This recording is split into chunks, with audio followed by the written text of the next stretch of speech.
ajouter une vie supplémentaire. Maintenant qu'on peut ici récupérer le bonus life, reste à gérer comment on va faire pour tout simplement récupérer une vie supplémentaire.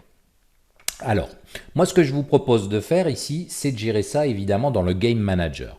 On avait déjà géré le score, de la même manière on va gérer ici tout simplement les vies. Donc on va créer ici un nouveau champ sérialisé et on va le nommer ici TXT Life. De cette manière, je vais pouvoir, de la même manière que je l'ai fait ici, créer le même système. C'est-à-dire je vais pouvoir créer ici un getter et un setter pour tout simplement gérer l'affichage du nombre de vies et la valeur du nombre de vies. Donc je vais créer une private int, parce que là c'est un nombre entier, life, et je vais dans la foulée créer une public int life et je vais créer le getter et le setter. Alors pour le getter, c'est toujours pareil, j'ai pas besoin de contrôle, je renvoie la vie. Par contre pour le setter, là je vais faire à peu près la même chose, c'est-à-dire que je vais dire que life est égal à value, ce que j'envoie dans ma variable. Et ici je vais en profiter pour mettre que txt life.text est égal à, et ici on va pas mettre life to string, on va mettre x plus life to string. Alors pourquoi x? Parce que rappelez-vous, j'enregistre ici mes modifications. Dans l'interface utilisateur, on affiche ici au niveau du game, d'ailleurs on va le voir tout de suite ici, si je prends mon TXT, donc je vais prendre ici le HUD, le TXT life, donc on va le retrouver, donc ici c'est le score, level score, alors j'ai fait une petite erreur, height score, balls, voilà, c'est TXT balls pour nous, voilà. Si on regarde ici dans le game, en fait, c'est x x 3, x x 2.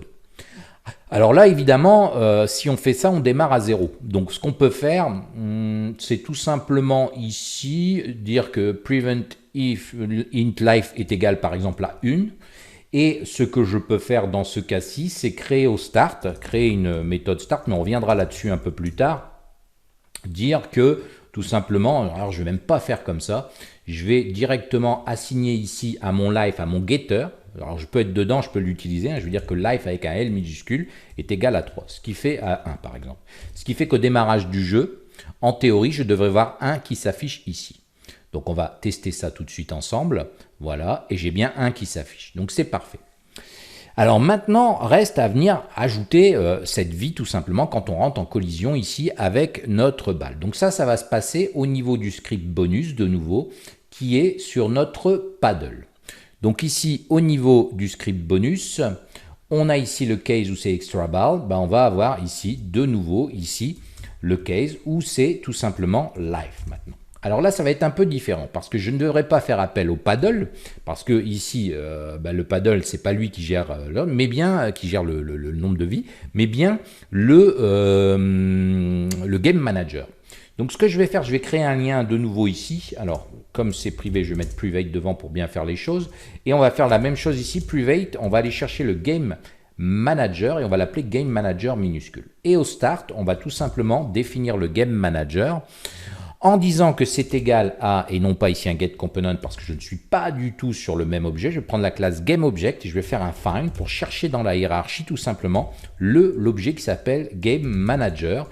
Et maintenant, je vais faire un getComponent sur son script ici qui s'appelle GameManager.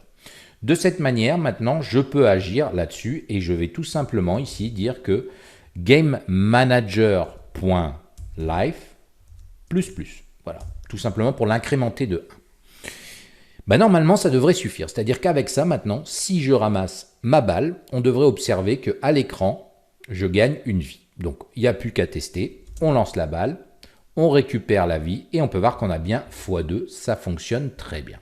Donc, voilà comment on peut tout simplement gérer ici le bonus de vie. On peut voir que c'est très simple. On récupère une vie et ça permet de placer maintenant au niveau des briques, d'avoir ce nouveau bonus type qui va nous permettre ici, on peut voir que la liste commence un petit peu à s'agrandir, de choisir entre des bonus qui aident, qui n'aident pas, ou même faire gagner une vie selon une brique qui sera positionnée dans le mur à un endroit plutôt stratégique qu'on va définir.